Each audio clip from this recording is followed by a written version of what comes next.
meetings, and I like to go to those when I can because they're just like a smorgasbord, if you will, of information. But they have enough parking spaces, as you know, Stephanie, for 300 delivery vehicles. That is amazing. And Brandon, it's in the Cartwright Industrial Park. So it is in, for people that don't go there a lot, for anyone who went to former President Trump's rally, that's probably the closest you could park. That's how busy it was. It's right in there. And they've really been filling that park. It really, it's amazing. I was shocked to hear about the number of packages that was in that piece. But again, it just highlights, and to your credit, you and the rest of the council, the economic growth in that area. It's incredible. Well, I won't take any sort of credit for the Amazon facility, but no, Ashland is growing like crazy. The Taco Bell is up. I saw some improvements on scooters yesterday, and I've noticed the little Amazon, because they're like the little mini van things, and I've noticed a lot in town and around Ashland here recently. Remind me to tell you my Taco Bell story. No, it's interesting. It's Marsh. You remember one of the greatest menu items to come out of Taco Bell in the 70s? It was the enchilada. Remember that? Oh, yeah. Yeah. Yeah. So he texted me. He says, "Hey, if you're trying because they've brought it back. It's like one of the most popular menu items ever. They took it off and they've brought it back." And so, I'm not a big fan of fast food. That's just me. I choose to eat differently. I go to the gym a lot. I'm feeling judged. Yeah. And I don't want to sound that. But so two things: the enchilada. We'll talk about that, and also a customer service experience that I had that I want to share with you. This is Wake Up Mid-Missouri. John Marsh, Brian Hauser, Stephanie Bell, producer Hannah. I am Branden Rathert. Smackdown, and it was unanimous. Back down to Joe Biden yesterday. Circuit Court in Texas. Fifth Circuit Court has rejected Biden's latest plea to reinstate student loan forgiveness. And I'm just stunned at some of the words that come out of the White House about, well, it's just not fair that we can't get this done. That's complete and utter BS. And the emotional roller coaster, they have almost more than 800,000 just Missourians. And we do the math. Let's say at the minimum, 800,000. What's 800,000 times 10,000? Is that 8 billion? I'm bad at math. I couldn't tell you. All right. Well, somebody gets out their calculator and figures that one out. Let's chat with Mike here on Wake Up Mid-Missouri. Mike, welcome into the show. What is on your mind? Good morning. Hey, to the 800,000 Missouri residents that have not paid a single dime in interest for the last 2.5 years, why aren't you paying your principal down at this perfect time to do that, since you're not accruing any interest?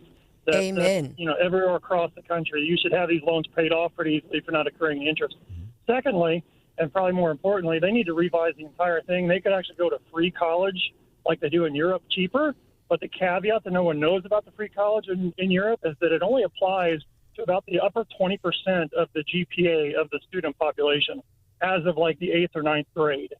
As of the 8th or 9th grade, they stop doing traditional class. They say, these people who are the top 20%, you're going to go to college prep like our traditional high school. The rest are going to go to a trade school of some sort, and they start in that right away. But only about top 20%, that's the free college, the top 20% academically of the whole country actually go to free college. So there's an incentive like to do. So there's an incentive to do well in school with the idea you could potentially have your college. Yeah, and also if you're getting a 13 on your ACT, you probably shouldn't be going to college anyway. But they don't care over here, so they just say, "Hey, well, let's go to college. Here's a loan, and we'll give you college. Go ahead." You're never going to do well in school. You're going to get a C or a D or whatever tops, but they'll take your money. They'll surely take your money for it. That's part of the other problem. But yeah, free college, as long as it's going to the top people who actually can do well in college and pay for it when they get out.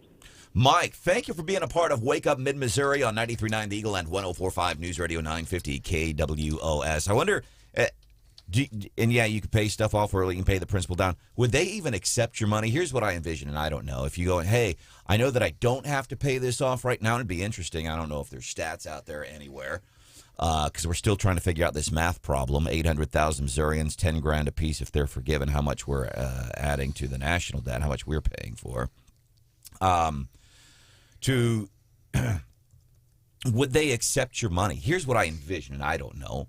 But if you say, hey, listen, I'm adamantly against this, or I just want to start paying down the principal anyway, even though we don't have to, I seriously wonder if they would even take your money. I get Business 101. You always take the money. I don't know that they would do that. They will take your money. And that's, You I mean, think? he's right. And that's how I paid my student loans down. I used the debt snowball from Dave Ramsey, and the interest rate was really high. So if you recall, when I came out of school. Oh, now I'm going to tell my age, but right in the recession, basically. And my loans were at like 6.5%. Well, at the time, you could get a mortgage or something. I mean, everything else was at like 3%. So it was important to me to pay it down rather quickly. And so we were paying, I mean, there were months I paid $2,000, or more on that loan payment, and mostly principal, because if you make the minimum payment, and people, student loans are widely criticized for this, if you're making the minimum payment, you're paying a lot of interest. And so the smart thing is to pay big chunks down fast. And so, yeah, they took all my extra money. Well, they did, but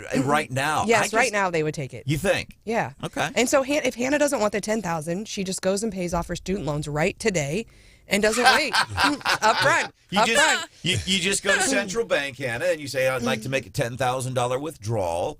And then you take that and you go and pay it off. It's that easy. They're going to ask me where I plan on getting the other $9,900 for my withdrawal. To Stephanie's point, and it's spot on. In my case, the minimum payment was $94 a month. That was a lot of money in 1993 when I didn't have health insurance. It's just, and I somehow did it, but there was no, finally President Clinton signed a bill, but it didn't take effect for a number of years. I think I only was able to do it 1 year where I was able to get a little bit of a tax credit. But outside of that, it was 1 year. Outside of that, there was nothing other than, and there were penalties. I remember them saying, if you don't pay this back, your credit will be ruined. But it took me 8 years out of the 10 to finally get it. But those first couple of years, all I could afford was the minimum payment because it was so tough. Text earlier regarding a traffic issue, trying to get the latest on what's happening there. Traffic slowdown, Highway 54 in Jeff City immediately after the Madison Street exit, car apparently upside down. It's the latest we have from a couple of our listeners, including Eric. We appreciate that. So if you're in that area, you're seeing something, what are you seeing right now? Please let us know. 874-9390. Rick, good morning and welcome into the show. What can we do for you? Good morning. I heard the last caller talking about paying the principal down on these student loans. When all this went into effect back in 2020, my wife and I, she has a student loan, and we kept making our payments for like a year and a half. And then all of a sudden, the government sent us a check saying, here, you didn't have to be making these payments. So we were trying to pay them, but they wouldn't let us. I didn't think they would. All right. Rick. So I don't know if you can do that nowadays or not, start paying principal. I don't know. Well, that's why I feel adamantly about that. They would not take no, you keep this. Joe's got your back. You don't worry about it, man. It's all good. Rick, we appreciate you. We hope that you have a great day. Meanwhile, White House, so this is a circuit court in Texas says, we're going to put a stop to this. Now, they have expedited the next potential hearing, so it's not completely done. Meanwhile, yesterday at the White House, Stephanie's been following this visit with the French leader, Macron. He's in D.C., and I get it. Whenever you have a dignitary from another country, you do a big old fancy dinner. 200 people showing up for a lobster dinner last night, Maine lobster. Meanwhile, Joe has been choking. This is for real. This is actually a story we had a couple of days ago about what's happening with Maine lobster regulations in the Maine coastal area. Well, we got to protect these whales, and these lobster fishermen will tell you we have been and have always done everything we can to protect the entire sustainability of that ocean network. We need to make a living, but we are also taking precautions to protect these whales. So you had a Democrat from Maine come out and say, what the heck are you doing? You heard us and then served this at a dinner. And then why are you serving 200 lobsters? I get it. Fancy dinner. You got Americans they're eating macaroni and cheese chopped up with Oscar Wiener hot dogs in it, trying to get by. That's a good meal right there. Don't you talk crap on. I love hot dogs and mac and cheese. That's what they should be serving at the White House. Here you go, Emmanuel, some Kraft mac and cheese, and we diced up some hot dogs in there. Dino nuggets on the side. And they're serving lobster. Again, it goes back to that just the arrogance and out of touch and all that stuff. People say it. They're not talking points. That, to me, that is proof. You see what they're doing. Brian's eating mashed potatoes and gravy at the Cracker Barrel every night for dinner. Hannah's eating mac and cheese with hot dogs diced up in it. And Joe is sitting up there eating lobster. That is BS. Cracker Barrel does a good job. They really do. They've definitely saved me many times over the years. Got an update on the. Brian, question: how many nights a week would you say you eat at Cracker Barrel? Now it's a little harder getting up in the morning. It's probably one night a week now. Okay. But I used to be there quite a bit more. Do you have any Cracker Barrel merch, like a T-shirt or like a frequent flyer? Aprons? I want one of those. I actually want one of those aprons that have the stars on it. I could see it. Can I buy, if I go to Cracker Barrel, Yeah. going to Gap's Automotive Repair Shop after the show this morning for an inspection, I can stop by Cracker Barrel and buy you an apron with stars on it. They're for employees. They'd have to make one specially, but yeah, that would be ideal. Yeah, I'd love to have one of those down the line. You wouldn't be able to do that. You came in here for something important. Yeah, I'll tell you. And good news, because I know you've asked about this. I just got off the phone with the dispatchers in Jefferson City. Yes, there was an overturned car, 54 in Madison, overturned car. Good news is, number one, there were no injuries in that accident, even though the car overturned. Two, that accident has been cleared up. I just spoke to the dispatcher, so all clear in that area. All right. Coming up a few minutes from now here on Wake Up Mid-Missouri. Interesting event last night, downtown Jefferson City. I hope you had an opportunity to see this. We had law enforcement. We had a mayor. But here's what's interesting, this polar plunge thing, the varying degrees of wardrobe that we saw. Yeah, it's pretty interesting. The wardrobe we saw as they were doing this polar plunge downtown JC last night.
You don't see people walking through hazmat showers every day on the streets of Jefferson City, and especially in the wintertime. That's what makes Special Olympics polar plunges so unique, is that it's different. It's an opportunity for people to step outside their comfort zone just like our athletes do every day. Man, I love that. That is Crystal Schuster. She is with the Special Olympics Missouri. She chatted with KOMU last night. Interesting event. Mayor Carrie Turgeon in Jeff City joined us yesterday. They're doing this polar plunge, but what they did is they set up kind of like this, if you will, a tunnel of these sprinklers, and people were showing up, and it was cold last night. So Stephanie and I were in downtown Jefferson City, and at this event, what struck me was the clothing that people wore to go through this. What kind of stuck out to you the most, John?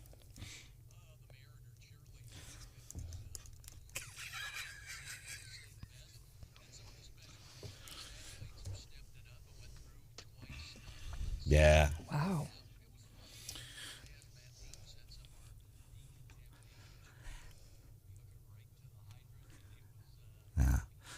Sheriff Wheeler, man, he went through in his uniform. He wasn't in a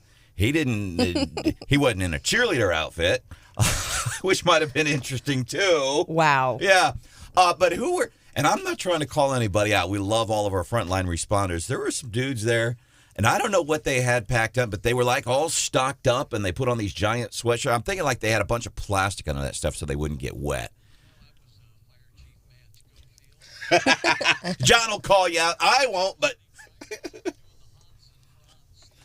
I like interesting. I love the mayor dressed as a cheerleader, though. I mean, you hope that your mayor is the biggest cheerleader for your city. No pun intended, right? Yeah, I think, and she says she gets called that a lot, but, isn't that great that, she has a presence not only in the town, but regionally and at the state capitol. She's been a huge cheerleader for the city. And I think it's really, and you think about, no one would call Roy Blunt a cheerleader for Missouri, but think about, he advocates for Missouri, and it's really brought home a lot for our state. And I think in that way, when Carrie goes to these, statewide events and really advocates for Jeff City, she's really brought a lot of money and other projects and success to Jefferson City. And that is important. Listen, any politician, you're going to have fans and you're going to have detractors. But one thing that you cannot take away, and I would say the same, we can look at it, mayors all around mid-Missouri. There's some really good ones, but cheerleaders for our area, and that I don't think you can take away from Carrie Turgeon. She does a lot for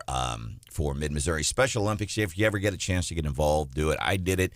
It's not something I necessarily volunteered for. As part of a job when I was a ski guide in Idaho. I emceed. We had like the national Special Winter Olympics, and oh, cool, man. You talk about like getting teary-eyed sometimes, even as a 35-year-old dude who thinks he's all, man.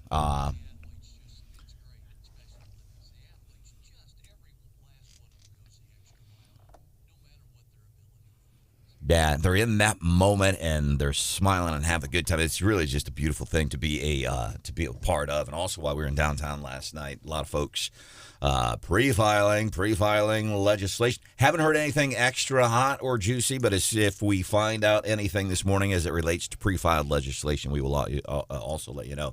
So last night, after these events that Stephanie and I were taking part in, John was there, and man, even Aaron from one of our Zimmer radio stations, Cat Country, she was there.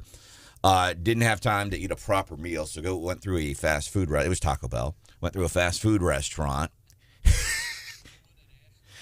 No, it wasn't that one. But I got the enchilada, and it's pretty good.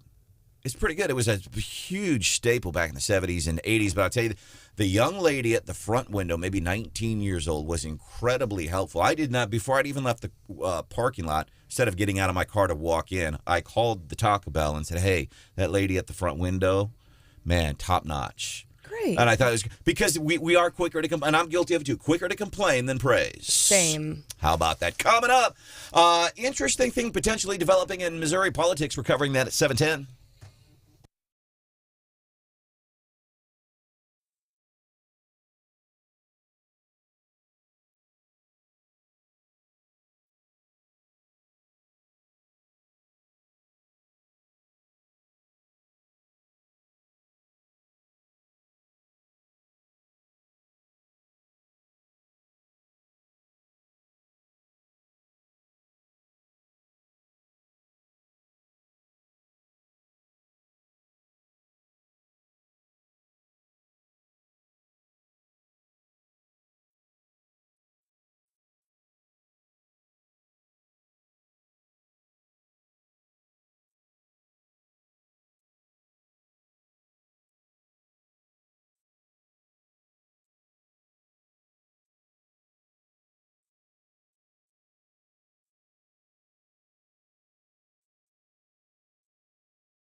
is another example of the Democrats never letting a crisis go to waste. This has nothing to do with crime. This has nothing to do with mass shootings. This has to do with the radical left wanting to come after the Second Amendment and wanting to come after law-abiding Americans' gun rights. And if you talk to any police officer, any violent crime prosecutor anywhere in the country, they'll tell you that a vast majority of violent crime takes place either with stolen firearms or with firearms that are already unlawfully owned. So the idea that more laws are what's needed, or a different enforcement of federal spending prerogatives, it's just garbage. And this is just another attempt by the radical left to come after Americans' guns. That is Will Scharf, a former federal prosecutor, very recently federal prosecutor on Newsmax after Democrats call for, gun control automatic weapons as a federal prosecutor. He kind of knows what he's talking about. He's coming out and saying this is BS. Those weren't his exact words, but that's what he's saying there. And it's interesting. So Stephanie says Governor Mike Parson should be in the Guinness Book of World Records for the number of appointments that he has made. Yes. During his term in office, most recently, Mr. Bailey for Attorney General, Will Scharf, who Stephanie and I actually hung out with the guy earlier this year, had a real nice lunch. He says, I'm going to run for office. Now, he's not saying what office, and you can hear the talk or whatever you float around the Capitol, and, well, maybe he's going to run for Attorney General. Want to bring Will Scharf onto the show now. Will, let's start here. Tell us a little bit about yourself. Yeah, thanks so much for having me. It's really great to be with you guys. I've been a longtime fan of the shows, and it's a great way to start our Thursday morning here. Hold up. Another first question. Is Wake Up Mid-Missouri on 93.9 The Eagle and 104.5 News Radio 950 KWOS, is this your first radio interview since you officially announced that you are running for a statewide office?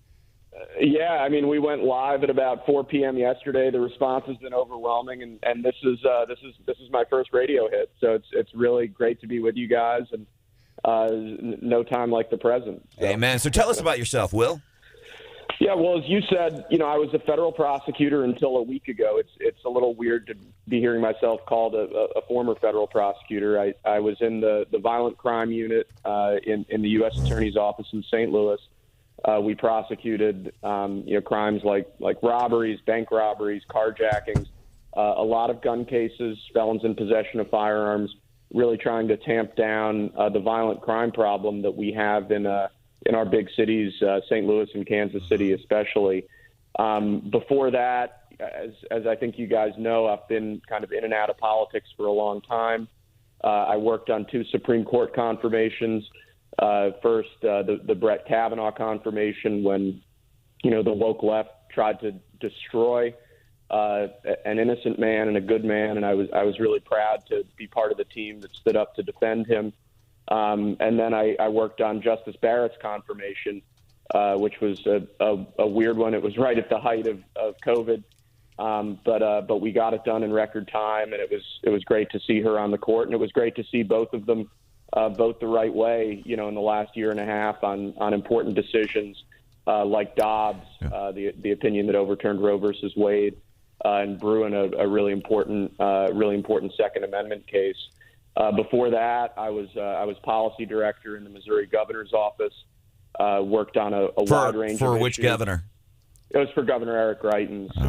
Do you think that's going to be heavy baggage for you, the tie to Eric Greitens? Look, I'm very grateful to Governor Greitens for giving me an opportunity to serve the people of Missouri, and I'm proud of what we were able to accomplish during our year and a half in office. We passed important legislation to outlaw abortion sanctuary cities. We cut taxes. We passed important tort reform. We passed important labor reform laws.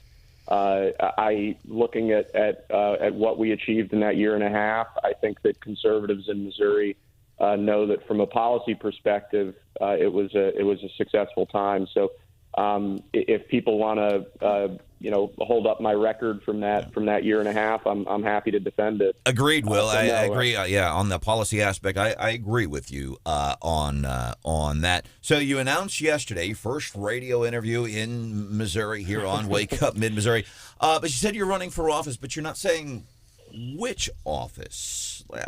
How come? Yeah, so yesterday we announced a candidate committee for statewide office. I expect that we'll formally announce in January for a particular office. A lot of folks have been encouraging me to look at the Attorney General's race, and I think given my background and experience, that would be somewhat natural. For now, though, I'm focused on getting out there. I'm talking to Missourians. I'm talking to conservative activists, and really just getting my sea legs back. I've been out of politics for the last 2.5 years, and I'm just excited to get back in the arena and hopefully get good conservative stuff done. Now, you had a Twitter thread kind of go viral when you left, shortly after you left the U.S. Attorney's Office, on crime and policing. Can you bottom line that for us? Yeah, when I left the U.S. Attorney's Office, we have a saying we had a saying in the U.S. Attorney's Office that we do our talking in court. We're not in the business of going out and trying to generate press headlines about the really important cases that we're bringing. We do our talking in court. But when I left the office, and that wasn't my rule anymore, I really just wanted to express how troubling a lot of the things that I'd seen in my day-to-day work had been. So I talked a lot about the dangers that police officers, particularly in our big cities, but really everywhere, face on a day-to-day basis. And you think about, the proverbial chasing a bad guy down a dark alley, or, out in mid-Missouri, you think about a highway patrol officer approaching a traffic stop late at night. I mean, these are really, really dangerous situations. And I think most Missourians don't appreciate that probably as much as we all should. All right. And then, the fentanyl epidemic. Last year in America, we had over 100 overdose deaths. A big majority of that's driven by the opioid crisis and by fentanyl. This stuff is everywhere. It's really dangerous. And I think that until we get, our border under control, our ports of entry under control, until we've locked this problem down, more Americans are going to die. So I touched on a bunch of issues in that thread. It did go viral. But really the key thing for me is just appreciation for law enforcement, appreciation of the job they do. And you bring an interest, you bring a very unique and a very solid perspective, considering your time as a federal prosecutor. Our guest here on Wake Up Mid-Missouri, Will Scharf, former federal prosecutor, announcing, not saying which office, but announcing that he is going to be running for a statewide office in 2024.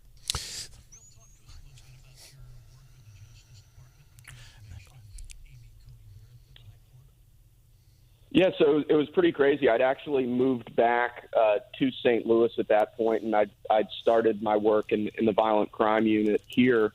And then I got a call from Maine Justice, from headquarters, right after Justice Ginsburg died, saying basically they were putting the team together based on my past experience with the Kavanaugh confirmation and with other federal judicial confirmations. They wanted me back. So I flew out there. I was actually in the room for her, or in the room right behind her, as she finished up her Senate Judiciary Committee hearing. But the key thing there was preventing what had happened with Kavanaugh, where there were completely unfounded accusations thrown at Justice Kavanaugh, stuff just coming out of the woodwork at the end, and it was a political hit. It was a dirty hit. And I've known Justice Barrett for years. For me, it was just an honor to help prevent that same kind of feeding frenzy with her that we'd seen 2 years earlier. And fortunately, we were successful. Will, we appreciate you joining us live here on the program, and I remember seeing you at the governor's office when you were in the governor's office, and I definitely read the thread. I definitely want to follow up on the fentanyl point that you made on your thread, because this, I think, is very important information. You write this in your thread that you just mentioned to Branden. You say that fentanyl is killing far more people even than what is being reported. There is no heroin left in St. Louis. It's all fentanyl. It's all deadly. And dealers are regularly lacing cocaine and all other drugs with the stuff. We need to close the border, and we need to confront China, end of quote. Can you elaborate on that, especially about the dealers lacing the drugs? Yeah, so what we've seen constantly, and, this is not a secret if you talk to just about any police officer, there are really, I don't think I saw a single heroin case in my time in the U.S. Attorney's Office. It's all fentanyl. Whatever you think you're getting, you're actually just getting fentanyl. And one of the real drivers of these overdose deaths is some dealers, if they have, a weak batch of cocaine or a weak batch of another drug, they'll just throw in a little bit of fentanyl so that, the people they're selling to get a kick out of it and think they're getting better product.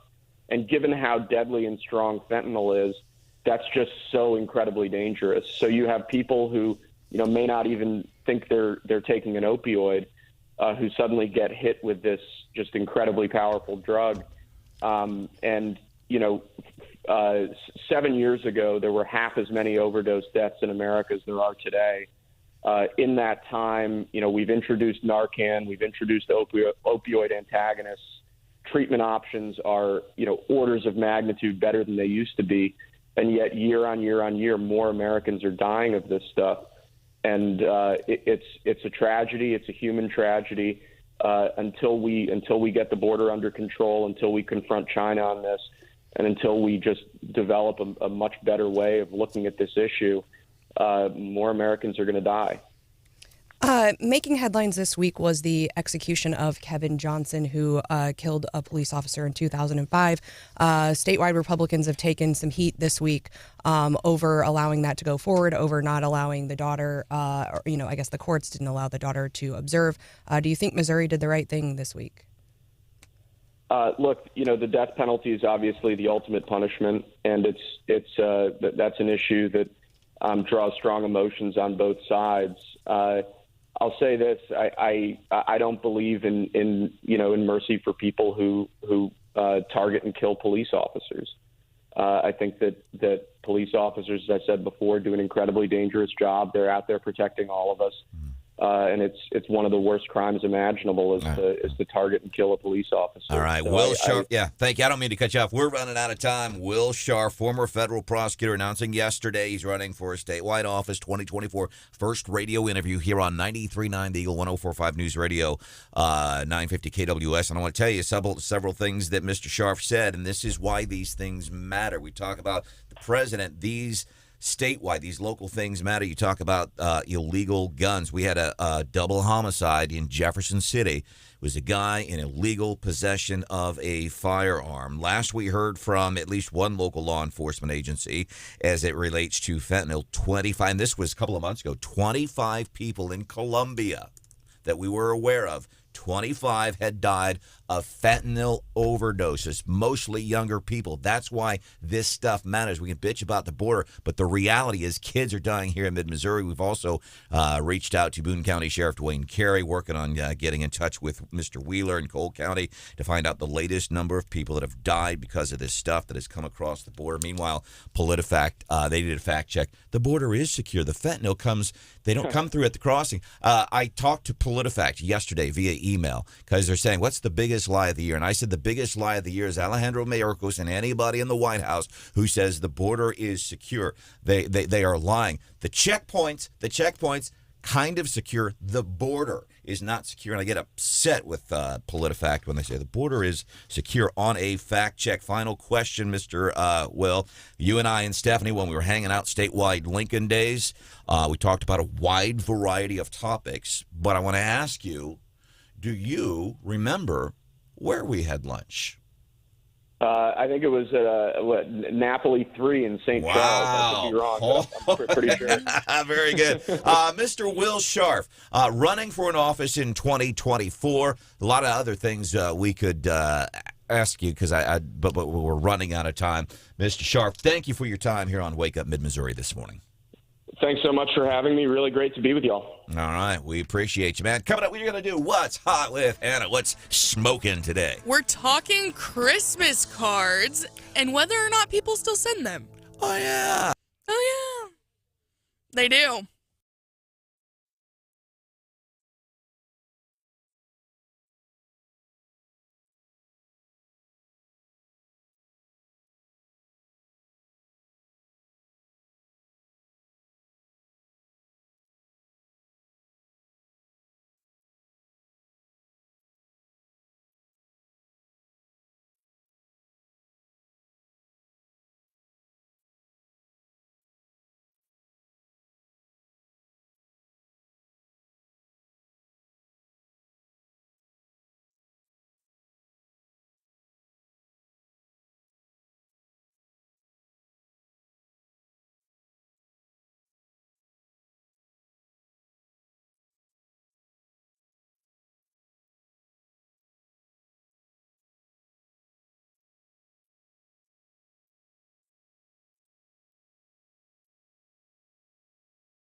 Good morning, 7:25-ish, which means it's It's almost 7:28. time for What's Hot with Hannah. I did something this year that I've never really done before for Christmas. Kinda, sorta. I sent out what I would consider almost a Christmas card. The save the dates for our wedding we timed so that it would go out around the holidays so we could call it our Christmas card. Thank you. Killing for two birds. saying Yeah, that. killing two birds with one stone, right? That's smart. Yeah.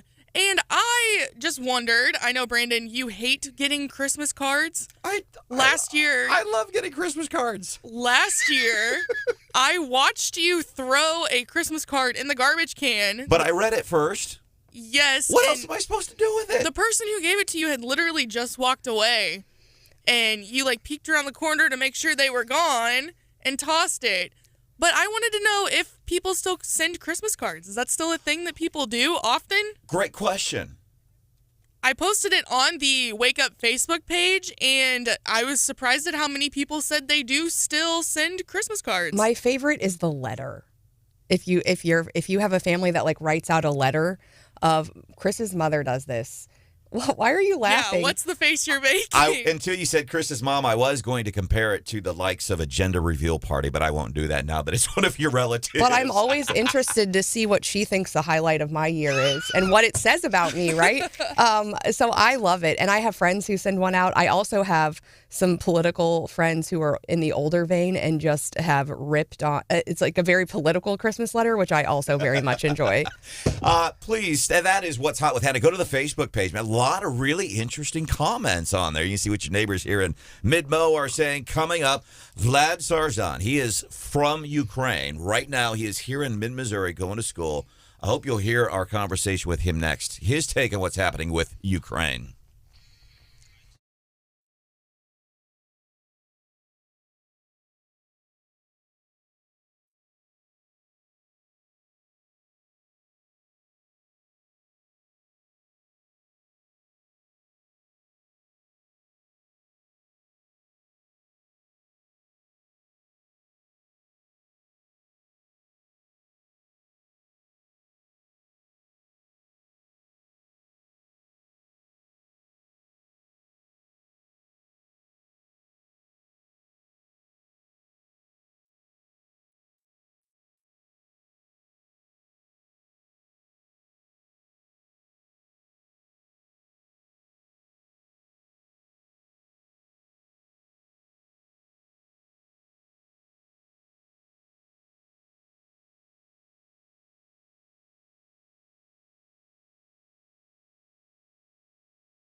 There is no blank check. Everything has been done by, with, and through members of Congress, again, from both parties, and we've appreciated all that support. That's John Kirby, National Security Council Strategic Communication. He's with the NSA. U.S. sending more support to Ukraine, including another $50 million to help mitigate the effects of Russia's attacks on civilian infrastructure and on civilians themselves. That's getting us into the show this morning here on Wake Up Mid-Missouri. I am Branden Rathert, joined by Stephanie Bell, Brian Houseworth, John Marsh, producer Hannah, and we've brought into the show this morning a young man who lives in Ukraine, and about a year ago came here to Mid-Missouri. He's going to go to Mizzou for a semester. That was January. We look at the timeline, chronological line of events. Russia invades in February. Vlad, our guest, Vlad Sazhan is his name, was supposed to go back to Ukraine in May. Obviously, not a good idea. Vlad Sazhan joining us right now here on Wake Up Mid-Missouri. I want to welcome you into the show, and thank you so much. I want to ask, what did you come to study? Sorry, could you repeat? What did you come to Mizzou to study? Oh, I'm studying aerospace engineering. Aerospace engineering. That's pretty impressive. So when you came here, we kind of knew this was a potential, that this could happen, that Russia would invade Ukraine. And it was a long story for us here in America. Obviously, a very different take. That's where you live. When it went down, when it happened, that day it happened, you're here. You're thousands of miles away from home. How were you feeling? Well, after the initial shock passed, I think I can say for every Ukrainian abroad is the first reaction is instinct to go back to Ukraine and be with your families, to help them as much as you can. But after I had extensive conversations with my loved ones in Ukraine, they kind of told me that there will be no real use of me in Ukraine because these are just additional expenses. So they say there was no reason for you to come back, nothing that you can do. Yes, no, okay. Correct. So the best idea would be for me to stay here and continue my education while they figure out stuff here. And I kind of started supporting them from here, financially and by talking to newspapers. And thank you so much for hosting me here. This is one of the things that I'm trying to do, I can't imagine what that's like. I mean, every day, there's war in your country. There's nothing to go back to. Where you were supposed to go back to school to is not even there in Ukraine anymore. And every day you're living with this. Well, now I have my partner here, so we kind of reminisce about the old times. We see the pictures of destroyed streets we used to have walks through, and her neighborhood suffered the most. She's from Saltivka neighborhood in Kharkiv, which is probably the closest neighborhood to Russia if we're talking inside the city. So it suffered a lot from bombings. Her house received about 5 rockets while she was in the house, in the basement. So it is pretty scary. But Ukrainians, so to say, regrouped. We act as a big family. We support our army, our volunteers, those who are dedicating their lives to defending their country, our country. And the doctors who are doing the impossible to save lives of everyone, not just Ukrainian soldiers, but Russian soldiers too. Now, if you were over in Ukraine instead of here when it broke out, you wouldn't have been able to leave, or if you had returned, you would have had to stay. Is that right? Yes, that is correct. All men between 18 and 60 are required to stay inside the country. So those family members and friends that, it sounds like your partner was able to come over and join you here, but are you talking to folks over there who are separated maybe from their partners, whose, wives or other partners have left, but the men are still in Ukraine? Yes, definitely. A lot of women, wives and their children, left the country, and in most cases, these were husbands who made them leave the country because they wanted to ensure their safety. I have a lot of, for example, my godmother. She went to Germany with her daughter, and my cousin, who is her son, stayed in Kyiv, and he is also, just like me, spreading the information about real things that are happening here. Our guest is Vlad Sazhan here on Wake Up Mid-Missouri on 93.9 The Eagle and 104.5 News Radio. KWOS lives in Ukraine. Ideally came to, decided, you know what, I'm going to go to Mizzou for just one semester. I'm going to go home in May. This was happening earlier this year and obviously not a possibility now. He's joining us on the show this morning.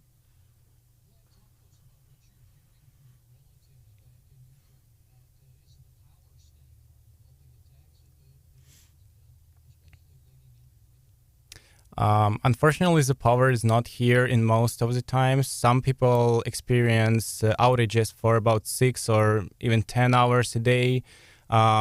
Especially cities that are closer to Russia are suffering because obviously they're closer to Russia, so they are subjected to more strikes. It is very hard to, destroy the drones and missiles when it only takes about a minute for them since their launch time to fly to the target destination. So my relatives, they also experience outages, a lot of outages. They bought some power banks. Some people are buying generators for their work because a lot of people are, after the war started, after the invasion started, they are now dependent on online work because they were separated from their workplaces. So power is extremely important, and I guess the main reason it is not here is our rocket attacks. So we just need more anti-rocket systems. And what, because we see, obviously we see the images on the TV and we see all these buildings destroyed and stuff. Like your friends and where do they go? Well, I have a friend in Mariupol, which, if you remember, is a city that lost about 99% of its infrastructure. It's completely destroyed. And my friend was volunteering in a hospital here, and they were living in just inhumane environment, completely destroyed city, no pure water. He was responsible for fixing generators, and he just stayed there and was helping people as much as he could. And winter now, and a lot of folks without places to live, no power. And incidentally, and I think this is interesting to show the contrast, things that, and me too, I'm not trying to be preachy here, but in the Columbia area, swear to God, it seems like there's an inordinate number of power outages. It really does. We lose power for 2 or 3 minutes. What happens, Steph? We flip our lids, man. We do. We do. We've lost power for 2 or 3 minutes. How can I get on my computer? My phone's not worth this. There's no lights. We freak out. And then heaven forbid, should it be like 20 or 30 minutes? That's what it's like here in America and in Ukraine right now. Well, what I hear from my relatives and friends, they're saying that they would rather sit without electricity for the whole winter than live with Russia. So after all the sufferings and death they brought to our country, no one wants to deal with Russia no more, and even those who were very fanatic about Russia are now absolutely against it. So we would rather sit without electricity and pure water than sit next to Russia. So what about the communication system? We talk about power, but, you said you're able to communicate with your loved ones. I'm kind of obsessed with Elon Musk, and I know he said he sent satellites, and I heard from some folks that those weren't really in effect. So how has the communication been? Well, speaking of Elon Musk, Starlink has proven to be very effective, especially on the front lines. So it was very devastating to hear that Elon Musk wanted to discontinue the support because it really played a huge role in helping our soldiers who are at the point zero, as we call it, so on the front line. It really helps them communicate. But internet is one of the things that suffers too, and one of the reasons a lot of people are losing their jobs because they can't work. But you just have to live with it. I wait until my parents have internet back and wait for them to text me back. All right, Vlad Sazhan.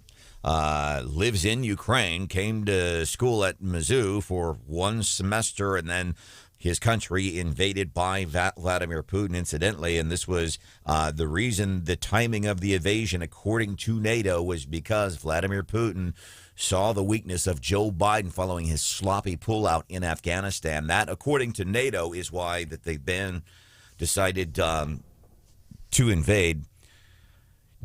If you're paying attention to news from America, and I don't know what kind of news you digest, but do you see things, is there something that maybe not even the news, but just us as Americans that we're missing about what is happening there, about the reality, whether it's the political aspect, whether it's the power of the winter, no places to live, the resilience of the people? Is there something that we're missing or that you wished we paid more attention to? That's a very good question, and probably one thing that comes to mind first is that the Western world waits for something terrible to happen and then acts. For example, there was a terrible rocket strike in several cities in Ukraine, which led to hundreds of civilians dying. And only after that, Ukraine started receiving anti-rocket systems. So it's, something happens and then action takes place. Mm-hmm. What if we just prevent this terrible thing from happening and start taking action right now? When you say we, you mean we as Ukrainians or we as Americans? I mean giving more? We as a whole world helping Ukraine. So what I'm saying is that we don't have to wait for something terrible to happen in order to help Ukraine. Like, we don't have to wait for another for another mall to be blown out, to be exploded. We can prevent it by giving Ukraine needed support, like military support is what I'm talking about. We had, and I cannot remember the name, forgive me, but Stephanie and I earlier this year, I think it was over the summer, we spoke with a young lady she lived in Fulton, but she was from Ukraine. She came in and joined us one day, and she had an interesting take on things. And she said she understood. And again, this wheat prices, gas prices, that's how it's affecting us. This is affecting you very differently. When you see how Americans react, what's important to them as it relates to the invasion of Ukraine, how do you react when you see these are our concerns as Americans, as a Ukrainian? And before you start blowing up our texter here at 874-9390, please understand, getting his story, not trying to open up opportunities for salvos here, just trying to get his story, Vlad's personal take. When you see what Americans complain about as it invades to the region, how do you react? Well, I wouldn't want to generalize because still a lot of Americans understand and they choose to live with, higher gas prices because they understand the importance of democracy and, another ally in Europe, democratic ally. But when I see people who complain about gas prices and actually relate it to the situation in Ukraine, to the war that was started by Russians, I don't know. I can't convince them otherwise. It's just their point of view, because if they are at this stage of thinking, I don't know, millions of civil lives are at stake and democracy is at stake. This is the biggest war in Europe since the Second World War, and as New York Times reported, each day in Ukraine is a month in Afghanistan. It is a very serious war, and it is very important for Ukraine to win it. Can you hang out for a few minutes? I might back off the whole Ukraine thing here for a second and just get your perceptions, being from another country, being here in America for a short time. Can you hang out for just a few more minutes? Mm-hmm. All right, very cool. We'll continue our conversation with Vlad Sazhan. He lives in Ukraine right now. He is going to school here in mid-Missouri, sharing his story, his take, his perception on things, more of his story.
All right.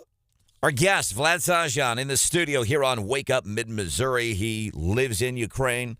About a year ago, moved to Colombia just for one semester of school. His country, Ukraine, obviously invaded by Russia. He has not been able to go home. Fascinating conversation.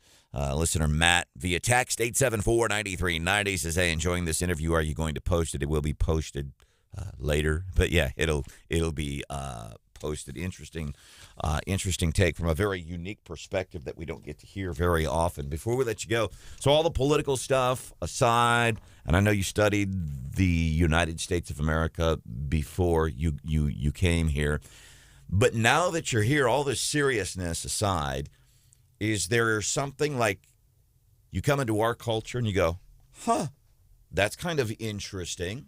Yeah, definitely. One of the biggest things that I was very surprised by is the kindness of Midwestern people.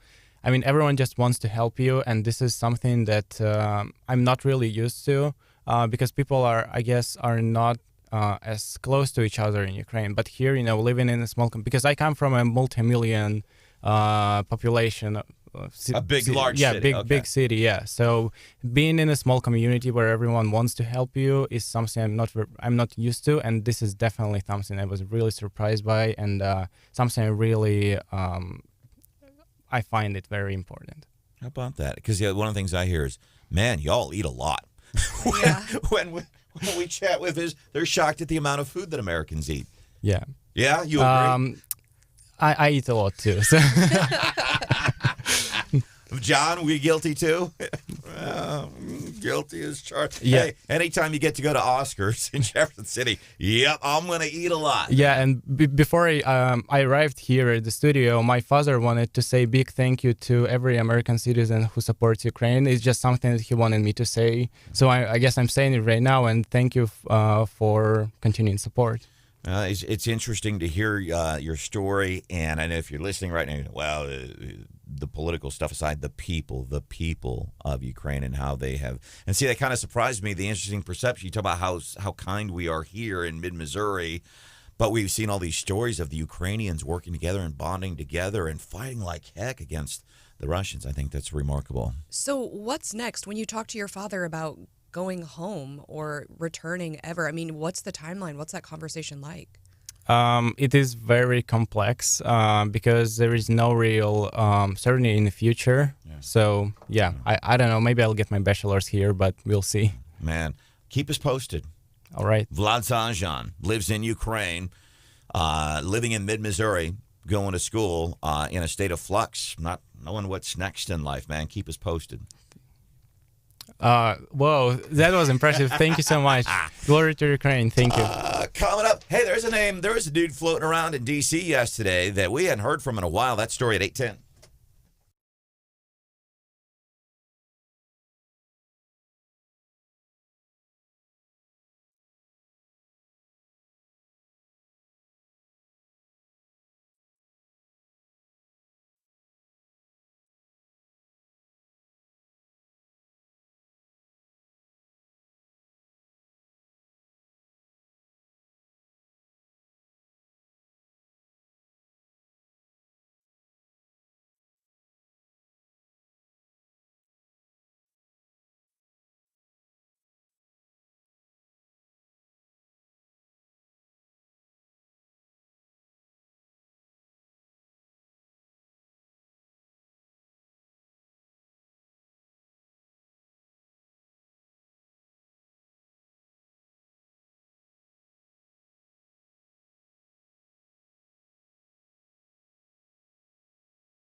we have 7 kids, okay?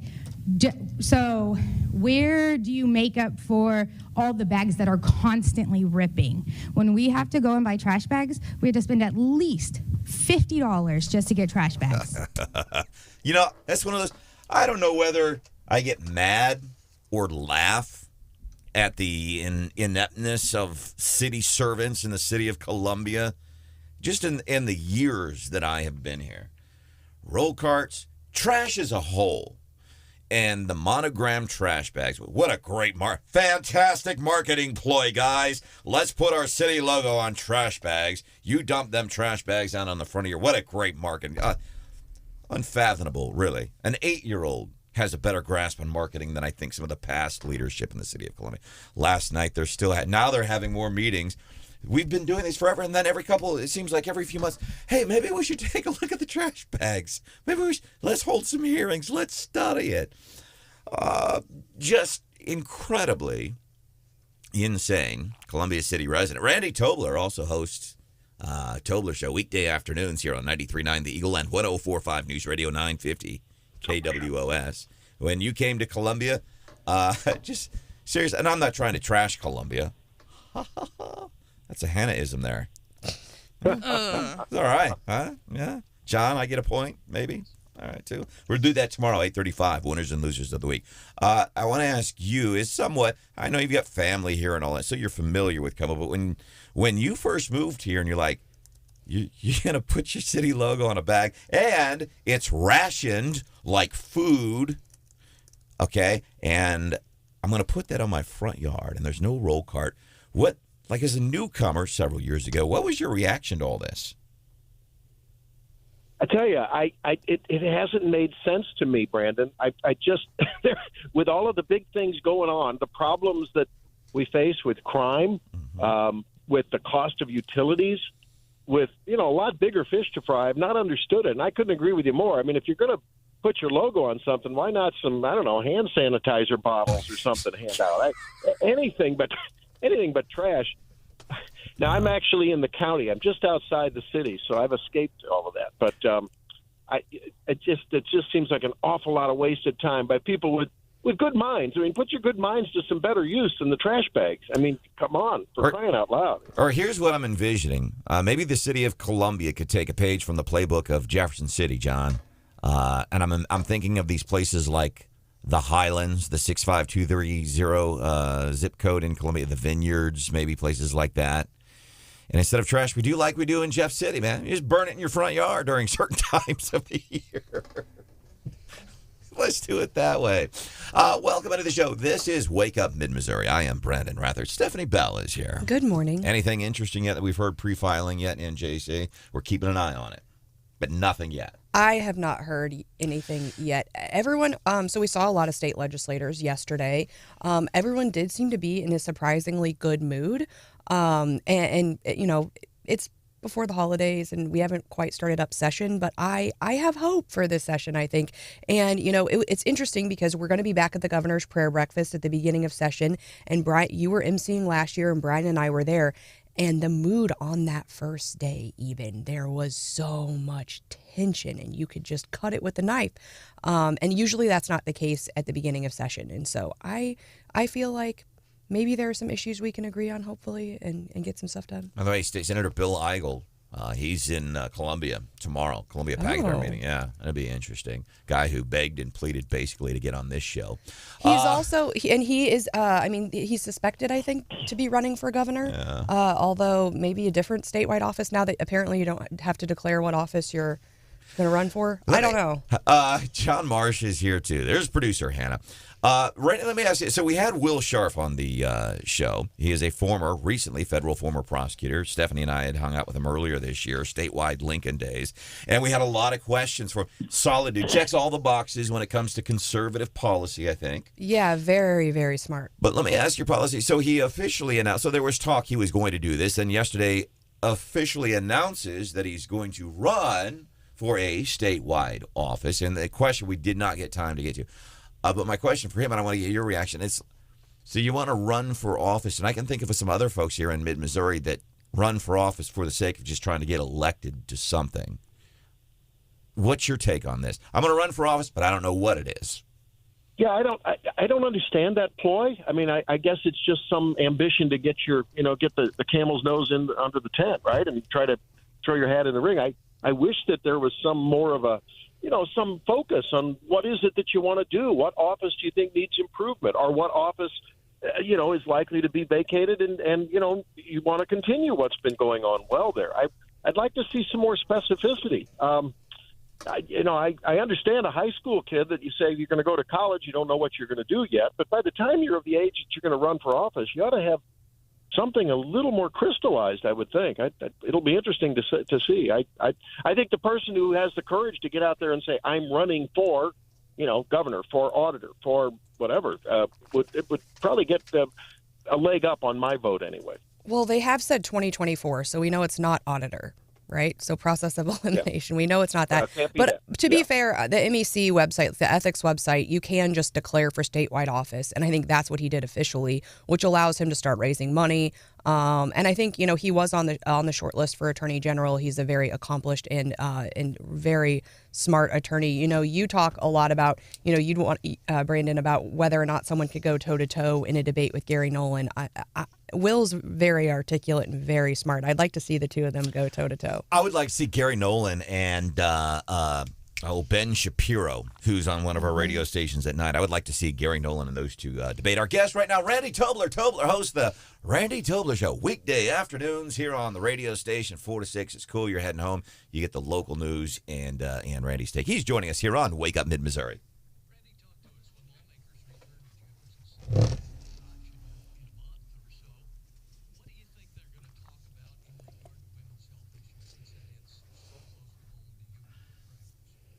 Yeah, well, I've taken the opportunity to talk with whoever I've been able to get the ear of, on air or off air, about some reforms and some protections in Missouri's abortion law.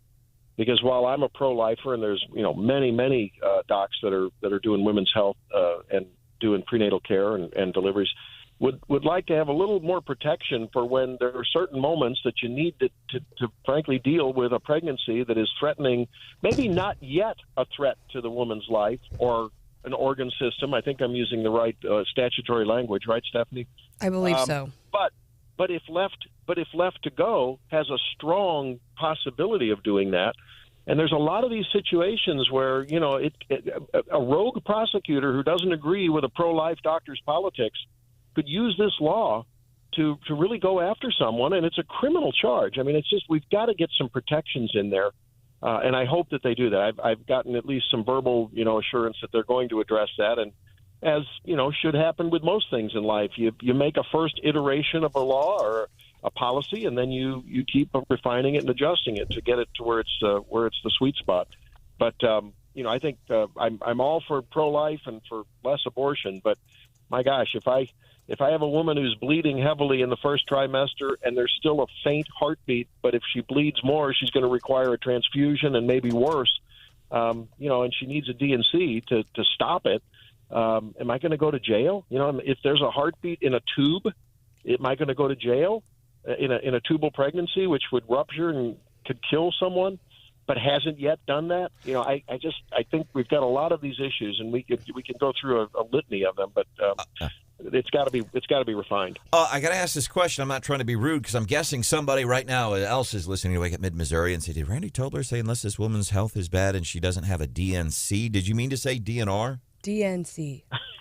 Oh, my gosh. DNC. Dilation and curettage. That means... Okay, that's why I'm asking. I thought DNC, I think Democratic National Committee. I thought you were trying to say DNR, like do not recess. Okay. Yeah, here's one of my beefs with the AG's office is like they used to issue a lot of opinions on laws years ago, right? And give you some clarity on some stuff. And the Attorney General's office for years has not utilized that power. And so I'm hopeful with this new crop of everyone who wants to be the Attorney General that someone takes that on. And I think in this way, I wish, we get ethics opinions when we got all those new ethics laws from the Missouri Ethics Commission that kind of guide you in areas that might need a little bit more clarity. And I wish we could step up there a little bit with our Attorney General opinions to offer some of this clarity when the legislature maybe is not the most clear. All right, Randy Tobler Well, hanging out with us here on Wake Up Mid-Missouri. Sorry, go ahead and comment on what Stephanie was saying. I just think that since there's a national concern over weaponization of the criminal justice system against political foes, that's the concern. And when people can see that theoretically, at least, and then realistically, they might be, in the crosshairs of someone who doesn't agree with them and using a law that's a little vague. We just want some guidance and some crystal clear. Look, if the guidance is let the woman get gravely ill, go to the ICU, and on death's doorstep, then you can do something. Okay, and then I'll point that woman and her family to whoever made that judgment. I probably wouldn't do that. I'll risk going to jail. I'll do the right thing. But there's a lot of people that live in fear. I don't live in fear, but there's people that do live in fear. And I'm wondering, too, because there's some pro-life organizations that have done tremendous work over the years, despite the fact that the majority of Americans are okay with some type of abortion. And these people that are in these, I don't want to say activists, but people that go and work for pro-life agencies, if that work will dwindle here in the next couple of years, like, in effect, mission accomplished. Just a question. I want to ask you this before we let you go. Kind of a surprise to see this face in Washington, D.C. yesterday as Kevin McCarthy, Republican U.S. representative from the state of California, potentially, likely, maybe, I don't know, will be in House leadership. And this dude, and I'm going to ask you, and I'll give you a prize here, Randy. I don't know what that prize is going to be. I have a prize for you. Because this was the guy who was in D.C. yesterday.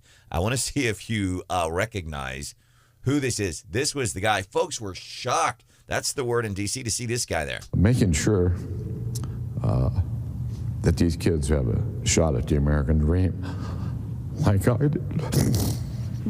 It's important. I have no clue, man. I'm sorry. I lose surprise. All right. And I'm not laughing because the dude is crying. I had a great in-depth conversation yesterday with a near and dear friend of mine. He went through some tragedy less than 2 years ago. And I'm telling him, like, dude, sometimes you got to let that stuff out, Yeah. Let it cry. Let me throw another one at you and see if you can recognize it. Now, I'm sure somebody's recognizing this via text, 874-9390. Let me throw this one at you and see if you get the prize. P.S. Ted Cruz, go yourself. Still no idea? I don't have a clue. It was John Boehner. Remember John Boehner? God. Right. Oh, my God. He was the original Orange Man. For a lot of years served in D.C. And he was, when he was reading his book or when he got all sobbed up and stuff, he was in D.C. And here's the thing. People are like, are you just there visiting old friends? And they said, well, no, we don't think you have any friends there anymore at this point. No idea why he was there. I know it's kind of early. You know what's coming? What can we look forward to on your show today? Yeah, we're talking with the chief economist for the Show Me Institute, Aaron Hedlund. I know you talk with him from time to time about some improved GDP numbers, see where he is assessing the current economy and where it might be headed. ADP came out with some pretty abysmal employment numbers the other day. We'll see if that's confirmed tomorrow. And I don't know. I'm hoping a guy named Branden Rathert might hang out with me a little bit. I don't know. We'll see. I can do that. I'll be in Jeff City. Mayor Kerry Turgeon doing the big Christmas line. There's a lot of things happening around town. The other thing, one of the big things happening in Columbia, got to mention this, the magic tree lighting ceremony, 4 o'clock today. Our good friend, Cosmo from Y107. A great guy. He's going to be there handling that. So, a lot going on, but I'll get your back, buddy. All right. So this afternoon, Randy Tobler Show, 4 to 6, as always, man. We appreciate you taking time out of your day to join us and get some free publicity for your show. We appreciate it. Great to talk with you. Right. All right. You're right, John. Coming up 5 minutes from now, Morning Bell, business news, little twist only Stephanie Bell can give you. What can we look forward to? Well, we're finding out how much is in that crazy-haired Sam Bankman-Fried FTX guy.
Good morning, 827. Time for the Morning Bell Business News. A little twist only Stephanie Bell can give you. It's not looking good for Sam Bankman-Fried, beside the fact that his hair is all crazy and he kind of looks like a weirdo. Dude rocks a killer fro. I like John Marsh. If you look at a picture of John Marsh, 1975, like we have hanging up here in the studio, you look great, John. With the fro. And for a while, he had people convinced that like the crazy hair, like he was so smart that he just was like one of those smart, weird guys. And it turns out he was just one of those weird guys and wasn't all. And maybe he is smart, but apparently his companies had no corporate controls whatsoever. He is not heeding the advice of everyone in the entire world, which is telling him to shut up. Because he's in a lot of trouble, and he is on a media tour, digging himself deeper and deeper, admitting that, he is kind of saying like, I didn't really know what was going on, which doesn't really help you when you lost. At one point, apparently he was worth $26.5 billion. And now he's saying, well, it was all kind of tied up in the company and it all basically went poof. And he's saying now he thinks he has like around $100K in his bank account. And that's basically it. For sure he did. And so beyond that, yeah, I mean, it's going, I really do hope they make this into a movie. There's so many different aspects of this, besides the fact that it was like being run by, I think he did a live interview, I think it was with the New York Times, and they said essentially, they were having like an adult sleepover party with a bunch of like college kids, and that's who was running the company. And he did the interview. He's like still in the Bahamas in his pajamas with his hairdo. So it's just a bizarre thing, but apparently he's basically lost everything.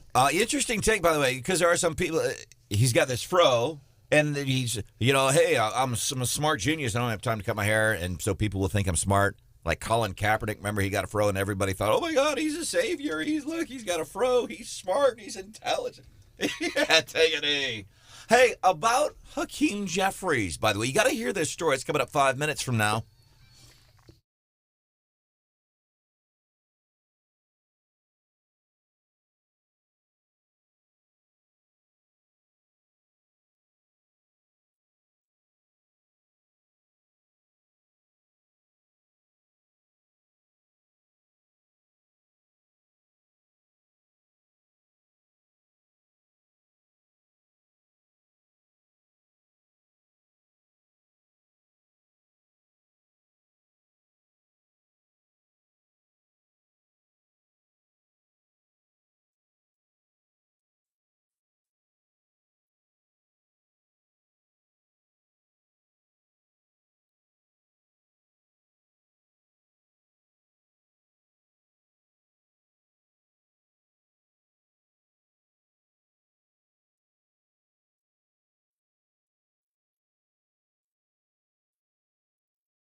Republicans are going to have to work out whatever mess and chaos is going on the other side of the aisle.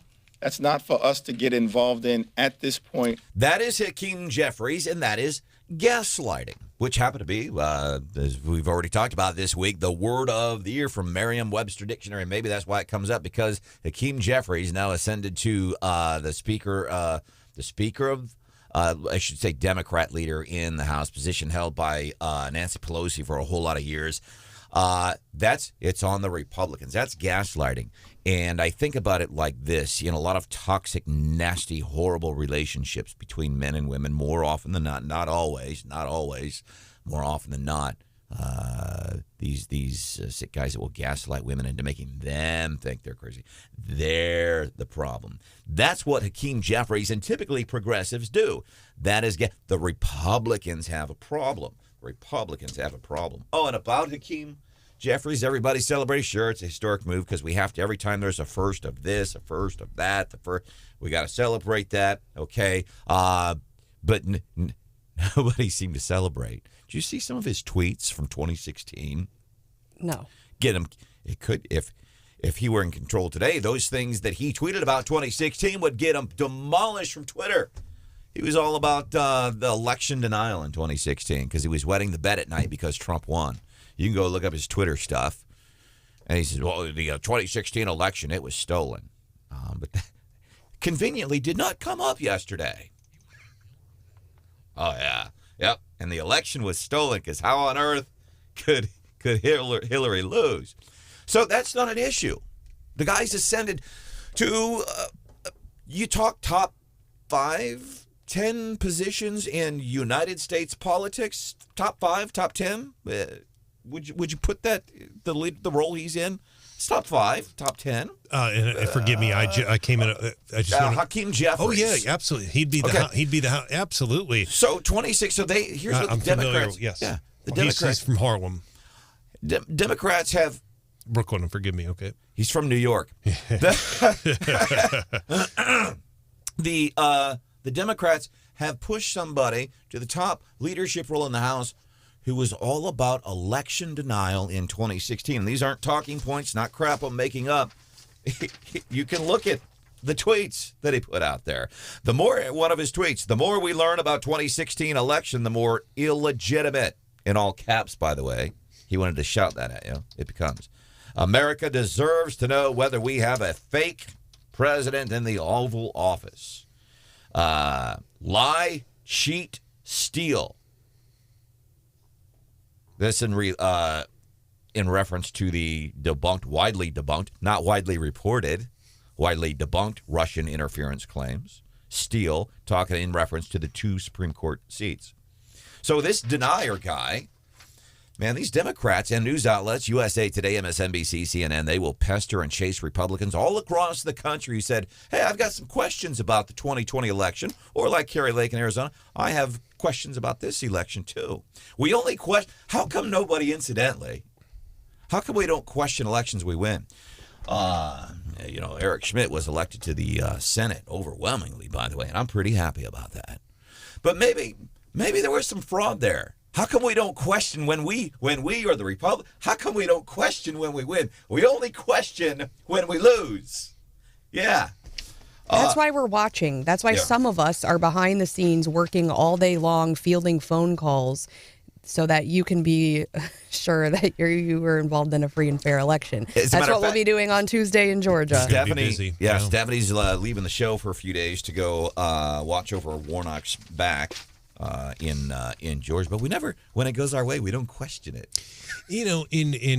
Stephanie, I'm glad you're going to get a chance to go. I'm sure it'll be a big experience. The one thing we know is the turnout's going to be huge based on the early voting numbers down there.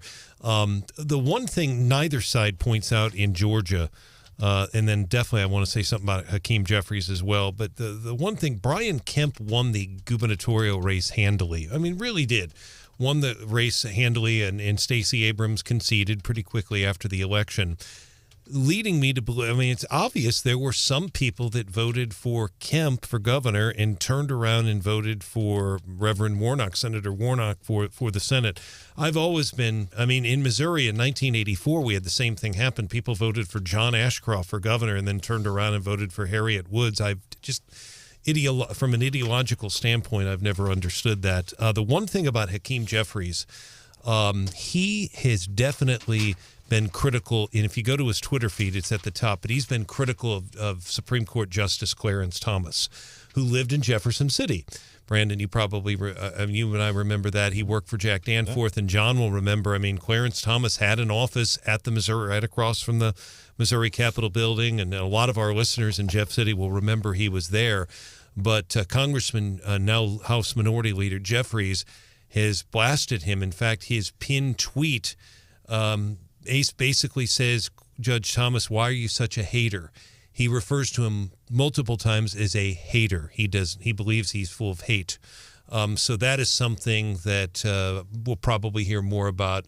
He's critical of some of the other Supreme Court justices as well, but really does not care for the rulings of Justice Thomas. So think about that next time, because I don't know that you will hear a whole lot about it. But I do hope you share this with your friends, whether it's happy hour today, or you're going to any of the big Christmas festivities, or you're going to be at state championship football this weekend.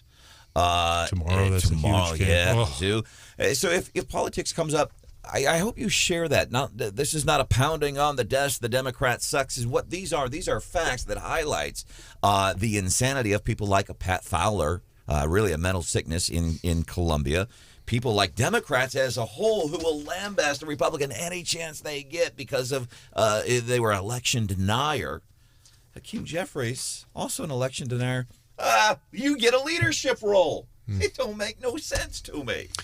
And here's the other question, though. If there was a Republican congressman that accused a Supreme Court justice on the, let's just say Kagan or Sotomayor, it could go Stephen Breyer, if they were to say that person's a hater, what would the response be? I mean, that's a fair question. What would the response be from the public? I'd be curious to know.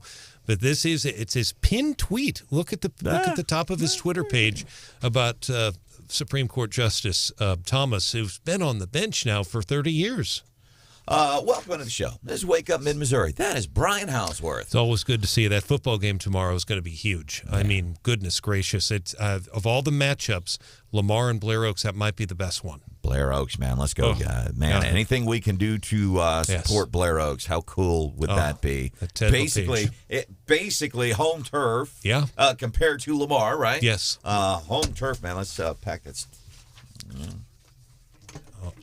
Kevin Kelly on the call. If people haven't heard him, he's amazing. But it's Hall of Famer, and weather should be perfect. I sometimes would joke with the last person in Wardsville, please turn out the lights. But we do know that there'll be moms and grandmas and other family members who have to work and certainly may not be able to make it. But boy, there'll be a lot of green in the stands tomorrow. But you'll also see a lot of orange from Lamar too. There's producer Hannah. Good morning. There's Stephanie Bell. Good morning. That's John Marsh. My name is Branden Rathert. Welcome into the show. Fox's Pete Ducey. I love this guy, and I like because CNN. Who is the guy that was Chihuahua on the heels of Donald Trump? Acosta. Jim Acosta. Yeah, he was up there at the airport. Guy was just a brick with a B. It was just mean. Pete Ducey does a magical job of highlighting the hypocrisy of leadership in D.C. And he looks like the kid from A Christmas Story almost. You know? You see what I'm saying, John?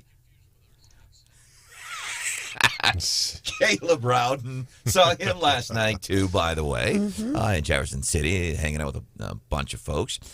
But he's got that...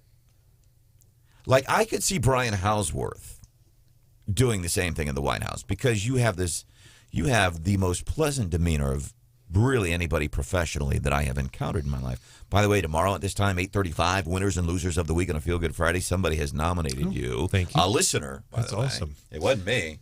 I mean, I would nominate you. Sure. No, I get Sorry. it. It's all good. So Fox's Pete Ducey yesterday, the White House, the reporter asked the other day, what are you doing about Twitter? They want to let people have freedom of speech. What are you doing about this? Said somebody from the press, obviously, she's a progressive. What are you doing about Twitter? And Corinne Jean-Pierre said, we're keeping an eye on Twitter. You think it's your job to keep an eye on a social media platform. So as much distaste as there is for all these Democrats and the White House especially, Twitter is bad because people now have freedom of speech. I mean, the White House, they are going after Elon Musk. They are going after Twitter. So listen to this brilliant question from Fox's Pete Ducey. When are you guys going to delete the White House Twitter account? Chief, she gets a little defensive. Yeah. Boom. Point. Fox's Pete Ducey went, and what she said, she didn't say anything. Well, she said, I've already made clear, and then she said, why would you ask me that? Because you complain about it. But yeah, here's what she said. Why would we do that? Well, you're saying that you're keeping an eye on Twitter because it might not be a suitable platform, so why use it?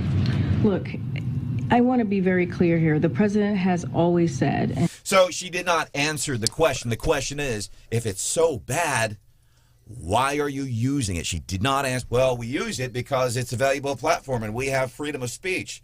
She didn't answer the question. Well, we're just concerned about it. And she broke one of my golden rules. Has anyone ever been clear after they say, I want to be clear here?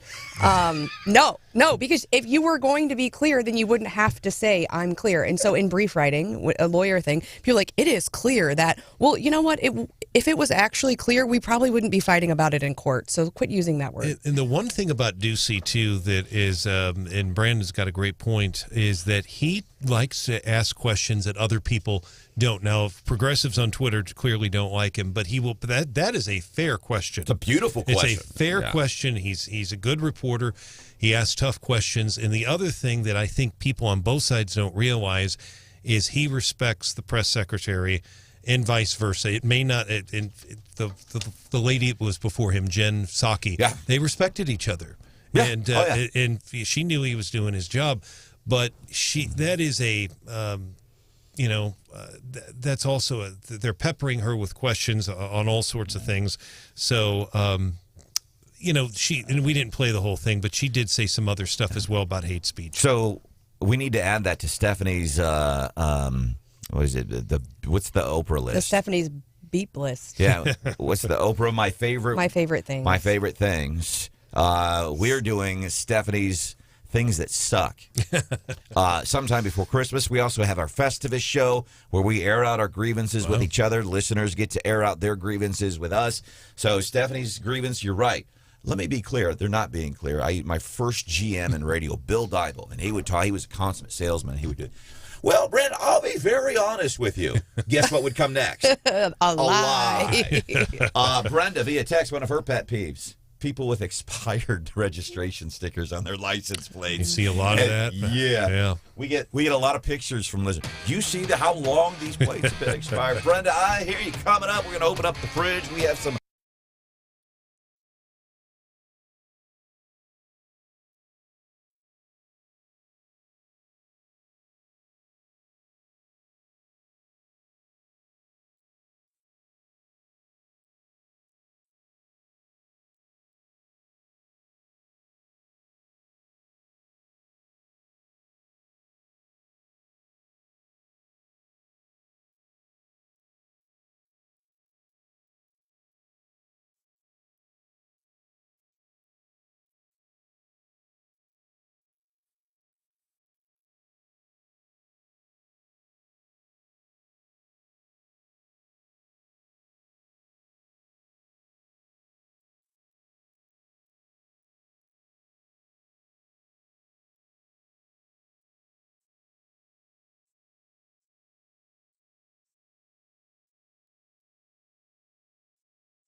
Here's a big old serving of leftovers.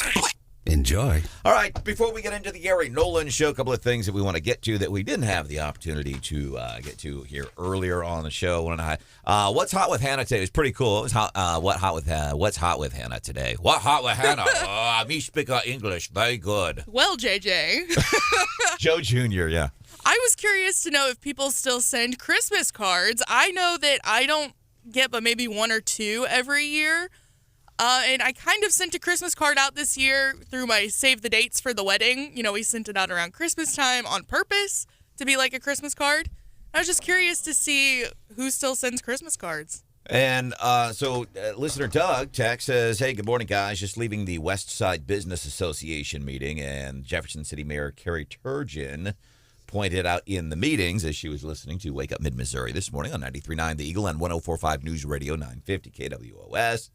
She says Christmas cards are still being sent. By the way, I think it's a smart move. I'm going to send a Christmas card and a save the date kind of thing to save money.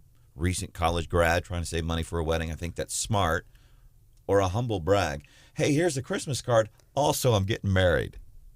Yeah. I mean, the more humble brag is like the one is like, hey, here's me in London, or here's me like it's the vacation ones that get me, where it's like, check out all the cool, we were in Disney and check out all the cool places I went this year. Haha.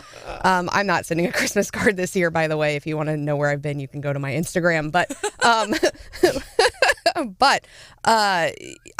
every couple of years I end up doing it. My favorite Christmas card was like the middle finger to COVID, because the year of COVID, like we didn't get to go to any Christmas parties. And so we booked a family photo session. And if you've seen the picture, Chris and I and the kids, Drew and Chris are in tuxedos. I'm in like a floor-length gown. And we were like, since we can't go anywhere to any fancy parties, we're going to dress up and do like a high society Christmas card. That was really fun when you can get your whole family involved. So. And I've heard many horror stories over the years of Christmas card photos and how obnoxious they can be. You know, everyone in matching Christmas sweaters. Oh, for sure.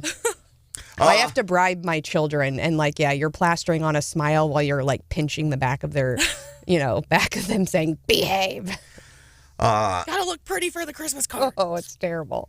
So, yeah, Merry Christmas. That's your Christmas card. Did you take photos when you were out in Idaho with your family? Mm-hmm. Good. Yeah, and I got some beautiful Christmas pictures, but I don't post them. Are you going to send out a card? No.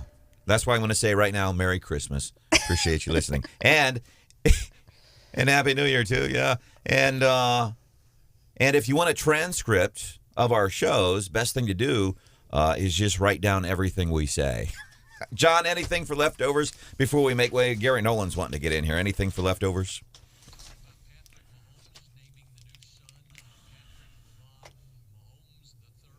Yep.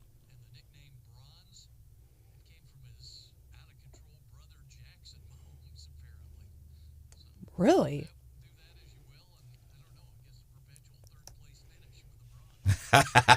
You are third favorite. We are tomorrow. It's Feel Good Friday here on the show. Kind of cool things happening. Nolan's next. See ya. Bye.